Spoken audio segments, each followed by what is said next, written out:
So I am Mika Saastamoinen, and currently I'm working as a senior research at the Finnish Competition and Consumer Agency. We have a small research unit here, but we're not really a research organization.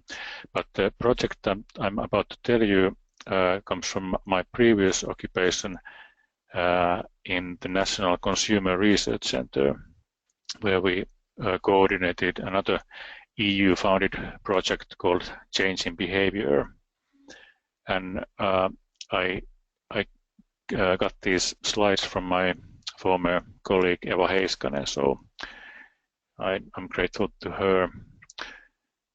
And this project was from 2008 till 2010, so it's a few years ago. And I know that technologies change fast, but I think that people don't change that fast. So I think that mainly these results are still valid. So the project was to support change in energy use and energy services by applying social research on technological change. And we had an action research approach, meaning that the researchers and practitioners, the energy-saving practitioners, worked together to develop tools for the practitioners to apply in their work.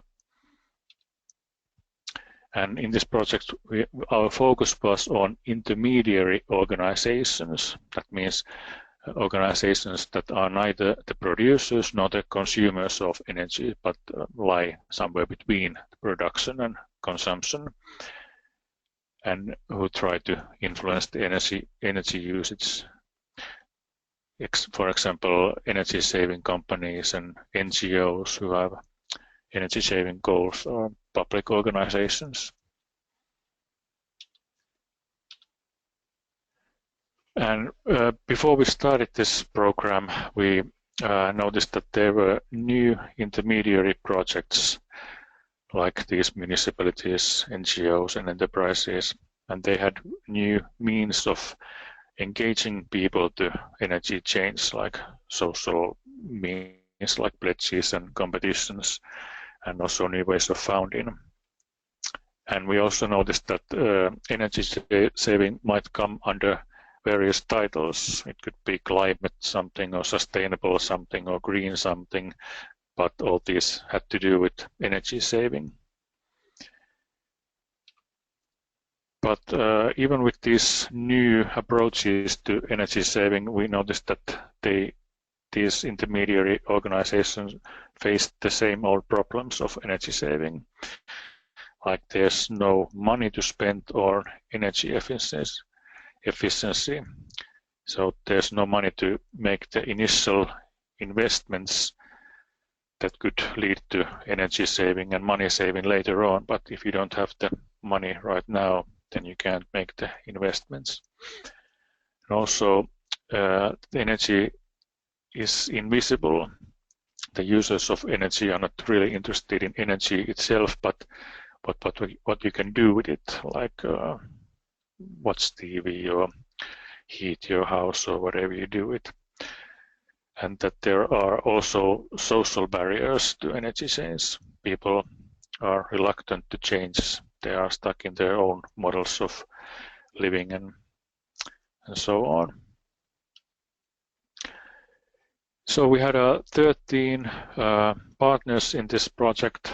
The National Consumer Research Center was the coordinator, but we had also 5 other research agencies here in blue dots, and then we had 7 practitioners, those intermediary organizations who were practicing energy saving. And from the map you can see that these partners came from all over Europe. And as I said, we had an action research approach, and we had various ways of or methods or sources to our research. We collected a database of 100 European energy saving projects. We did a literature review and in-depth analysis of 27 of those energy saving projects, and we also interviewed 25 organizations and organized workshops for these practitioners. And then we had 6 pilot projects with these practitioner organizations. And then we made a toolkit for these practitioners. And these were the central learnings that we learned from the literature and the analysis of prior projects. That if you're about to do an energy saving project, these are the 8 most important things that you should take into account. You should look after the basics like founding and continuity of projects. And you should analyze the possibilities and threats of the current environment and timing. Focus on users and adapt to the environment to create a lasting change. And coordinate interests on various levels and develop networks that support the change. And you should be flexible with your goals, and you should learn together with the users and stakeholders. And these learnings from prior projects and literature were translated into a demo toolkit, which was tested and further developed in the pilot projects. When I look at these results now, after many years since this project has ended, I noticed that we didn't actually try to learn tricks how to save energy, because we thought that these partners, these energy saving experts, they knew the best tricks how to save energy. But this change in behavior project was more like developing a project management toolkit for these organizations who do energy saving. So because these are in many cases small organizations who don't have much resources to develop these kind of things by themselves, so we try to help them in their projects so that they can enable the energy saving. And the main result of this project, in addition to the usual reports and articles that research projects produce, the main product was this toolkit. And the aim of this toolkit was to promote the energy savings of practitioners, promote the energy saving practitioners' knowledge of the users and understanding of the user environment and interaction with the users and their practices of handling and sharing knowledge. And we tried to produce a sophisticated but at the same time practical method of combining the individualistic views to a more sociological view. And the toolkit we developed, we called it mechanisms. The acronym here means make energy change happen. And the structure, you can find this toolkit from this address. It's still working. I recently checked it. These are screenshots from the toolkit. And we had a self-check for these practitioners if they didn't quite know where they were and what they wanted to do. This self-check tool helped them to find themselves. And then we had a detailed step-by-step advice or guide or how to go through a project. And then we had various tools and ideas to apply and dig deeper into cases or other things. And in addition to these elements, there were also case studies, knowledge quick bites, project stories, tools, description of target groups and backgrounds and country profiles. And this step-by-step guide, it had 3 phases. You start with understanding where you are and what you want to achieve, and then you plan and do, and after that you evaluate what you have done and try to learn from it, and if necessary you can start all over again. And each phase was divided into various sub-phases, so altogether 14 steps. And these steps looked like this. I'll show you just this example of this first step. Here you have text describing what this step means and why you should do it and what you can achieve by doing this step. And then there were instructions on how to do this.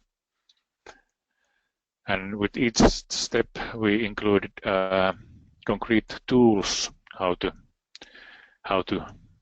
take this step, like this problem tree tool. You can analyze or identify your problem, what you are trying to solve and what it involves. And each of these central learnings are explained in more detail in the toolkit, like when you have to analyze the possibilities of and threats of the environment and timing, you should analyze what kind of support or barriers from economy, values, knowledge, technology and institutions there are currently that could affect your project. And this also had concrete tools how to gain this knowledge, like this kind of force field tool, where you, here on the left, you identify the forces that support your change, that are in line with your goals, and here on the left you identify the forces that oppose the change, something that you have to tackle in order to achieve your goals. And another central learning focus on users. You should analyze who are the central target groups and then get to know them, their needs, their motives, skill and current practices. And before you realize your ideas, you should test them somehow. Use friendly users or focus group or small scale pilots before you begin your full-scale project. And you should also co-develop your ideas with the users. Keep your plans flexible so that you can involve the users and their input into it. And ways to involve the users. Here are some ways how to change the practices and how to promote investments and involve the community. So that's all I have to say. As I said in the beginning, we didn't really want to or try to find out how to change energy, because we believe that these practitioners are the best experts for that. So this project was more like helping them to do their job, and that's why we developed this toolkit to function as a project management tool. And here are the links. The project net page is still up, and toolkit works. And here's the address to my former colleague who might know more about this project than me, and here's my email address. And I try to answer your questions if you have any as best as I can. Thank you.